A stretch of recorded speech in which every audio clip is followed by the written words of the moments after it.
The Queen's Gambit, a 2020 Netflix production based on a book by Walter Tevis in 1983. Tevis died in 1984, a year after the book was published. The movie, or miniseries if you will, starts out with the main character, Beth Harmon, passed out in a bathtub, all wet from a night of drinking and partying. This right before she has the main match with the greatest chess player in the world. This is reminiscent of situations that Stu Ungar would get himself into the night before the World Series of Poker. Yes, Stewie Ungar had a drug problem, as does the main character in this story, played by Anya Taylor-Joy. She's a great actress that carries the production with perfection. Stewie Ungar, he had early success playing under cocaine. It upped his game. Stewie Ungar won the 1980 and 81 World Series of Poker. He lived a sick, twisted life. Going into 1990, he had a commanding chip lead going into the 1990 World Series of Poker. But he failed to finish the tournament because he was knocked out in a hotel room with a drug-induced seizure. What I'm trying to tell you here that Walter Tevis, who also wrote the book The Hustler, which was probably the greatest movie ever made on pool and gambling, Paul Newman classic with Minnesota Fats. Unbelievably great movie. So it does not surprise me at all that this series has grabbed America's attention so much. Not since Breaking Bad has a series grabbed America's imagination and attention as this series has done in the last month. I believe over 63 million Americans have watched it in about 3 weeks. In fact, this production is so good that you can forgive yourself if you believe it's autobiography, because it's not. Many people will think it's based on Bobby Fischer, which it's not. I'll give you some inside information. As I said before, this book was put out in 1983. The author, Walter Tevis, was well aware of games in the gambling world because he wrote the book, The Hustler. His best friend had a pool hall. This man lived the story. This story is so believable because Tevis experienced and lived in a world of gambling and games. Like I said, he wrote the book, The Hustler, the Paul Newman classic masterpiece. Tevis was well aware of the prodigy Stu Ungar. Stu Ungar hit Las Vegas, had not played poker long at all, and he won the 1980 and 81 World Series of Poker. This was unprecedented. He was the kid, and he had amazing skills at remembering cards and visualization. And as I said, the opening scene of this movie, it had an uncanny resemblance to situations that Stu Ungar would get himself into, especially right before the big event. I mean, he had not only a gambling problem with sports, but he had a drug problem. The main character, Beth Harmon, is a composite of Stewie Ungar, Bobby Fischer, and every other gifted game player that Tevis had ever met or heard of. And they all had one thing in common: OCD. OCD plays a major role in these types of stories. Filmed in Ontario, Canada, as well as Berlin, Germany, early on in the story, our minds are transported to Lexington, Kentucky, where a 9-year-old Beth Harmon loses her mother in a car crash. She is then taken to an orphanage where she learns chess from the building custodian, Mr. Scheibel. Now, he plays chess by himself down in the basement until the young girl comes down there and she says, "Teach me." And she's pretty persistent, and it very quickly, Mr. Scheibel figures out that this girl is very, very, very gifted, and he teaches her what he can. And a few years later, she is adopted. But in the orphanage, she developed a tranquilizer drug addiction, and Even her new adopted mother has an alcohol problem and a tranquilizer addiction problem. Do you see a pattern here? You see the main character here, who is played again by Anya Taylor-Joy. She's the female protagonist who must overcome her demons and battle the forces of intellect, concentration, and tenacity that is required for her to be the Grand Master. And down the OCD rabbit hole we go. You are watching an intellectual female Sinbad battling the supernatural inner human spirit on a voyage to master not only the game of chess, but human behavior as well.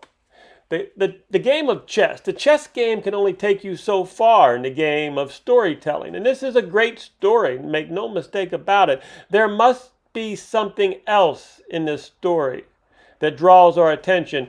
The main character, Beth Harmon, yes, she is brilliant at chess, but chess is just a vehicle, a tool to help her on this voyage.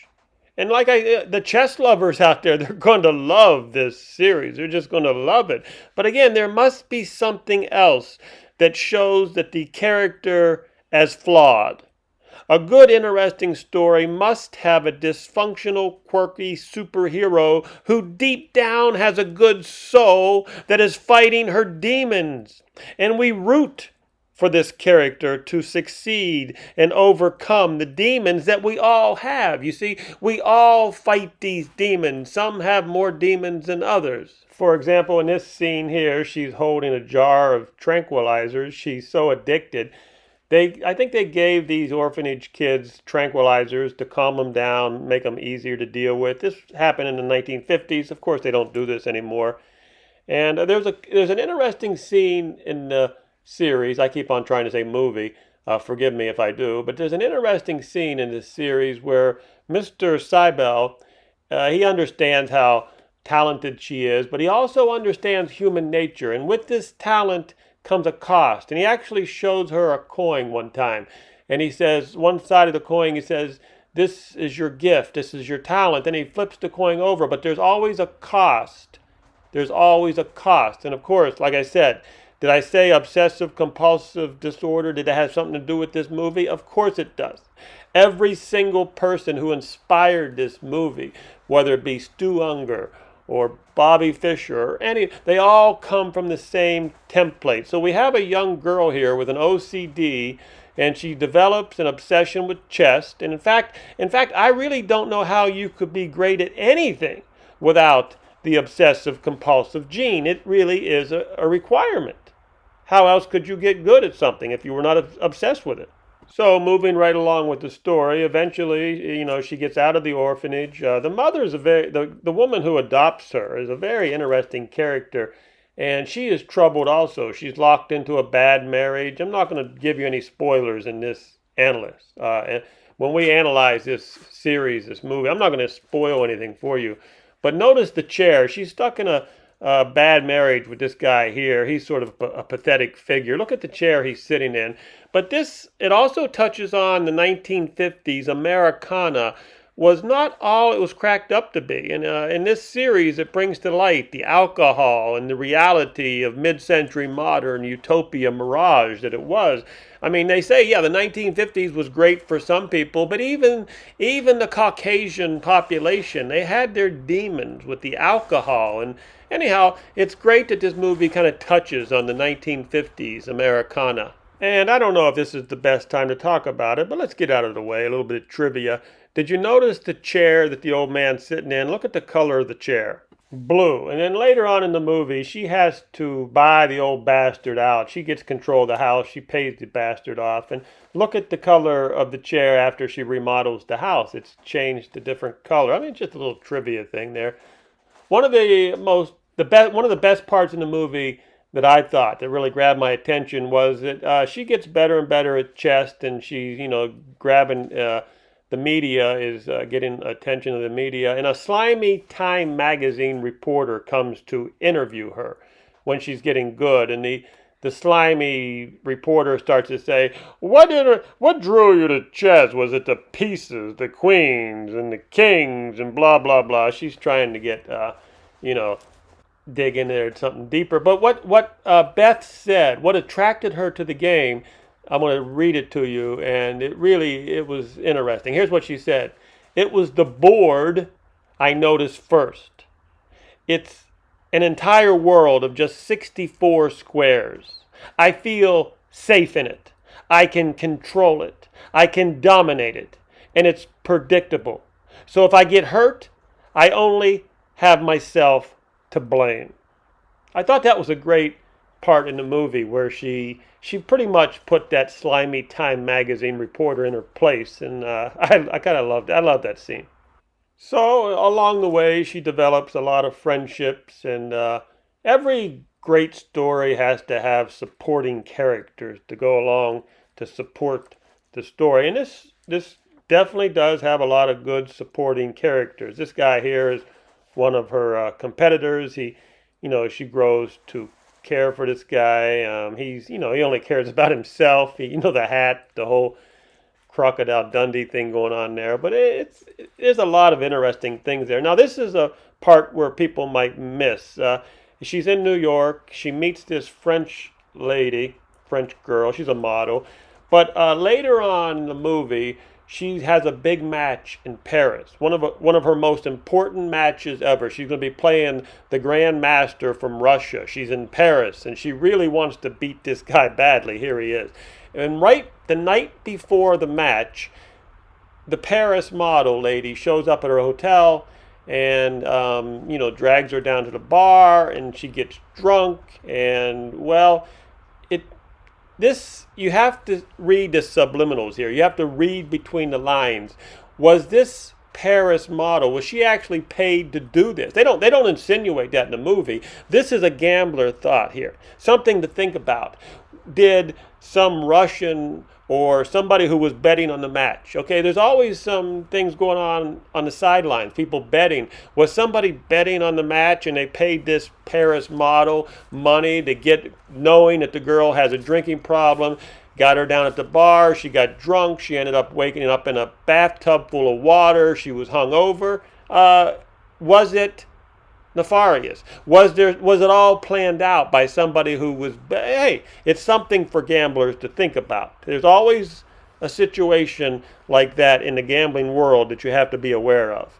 And the reason why I mention that, might be a lot of people out there in the world who are not familiar with people gamble on all events, whether it be golf, poker, baseball, football, chess. People gamble on everything and anything. The main question in this movie becomes, the question is, can a non-chess player enjoy this story? I think so, without a doubt. And why?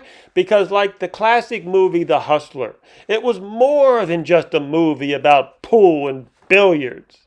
It was a movie about life, as is The Queen's Gambit. It's a film more than just a game of chess. It's a story about life and all its messy footnotes, or should I call them traps, relationships, drugs, alcohol. Okay, let's get to the director of this movie, Scott Frank. Yeah, Scott Frank here.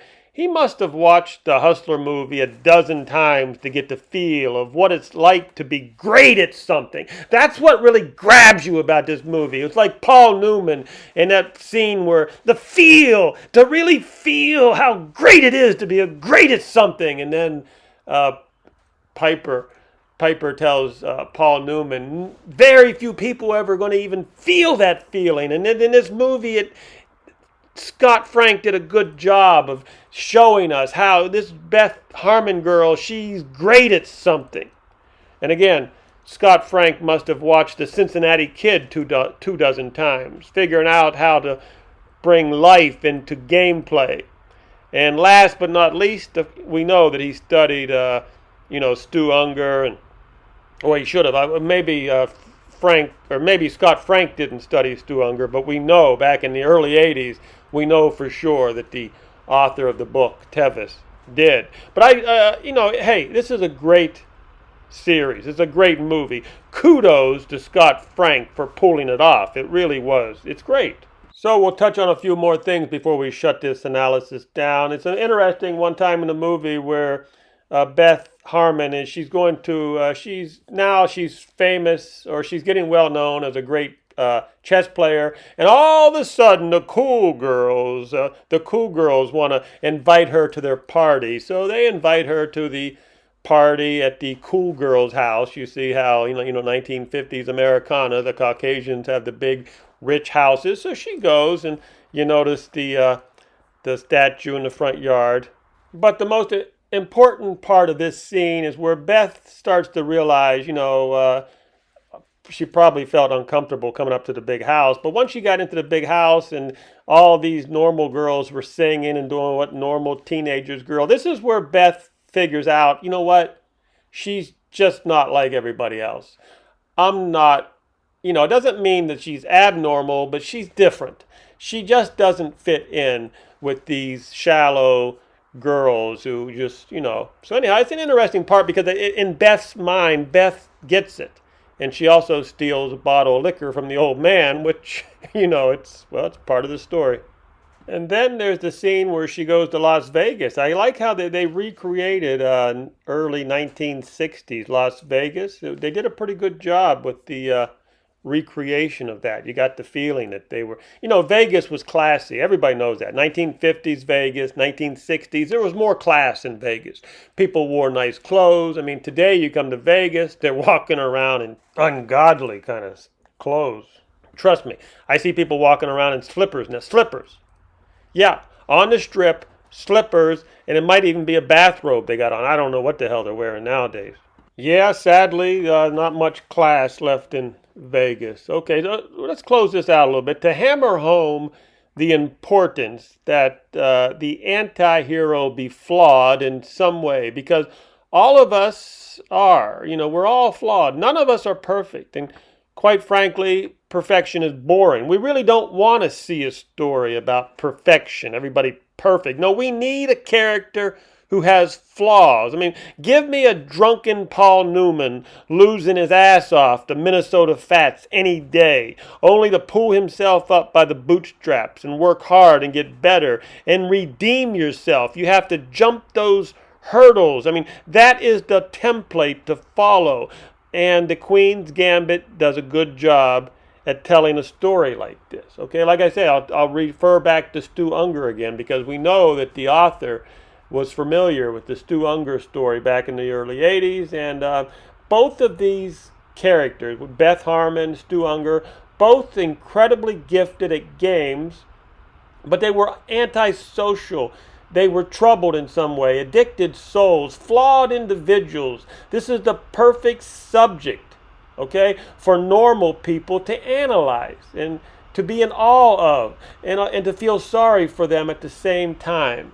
Well, by now you figured out that you're going to love this series, and you might as well binge on it. Just binge, because what self-respecting OCD sicko wouldn't? If you're OCD, you got to binge on it, okay?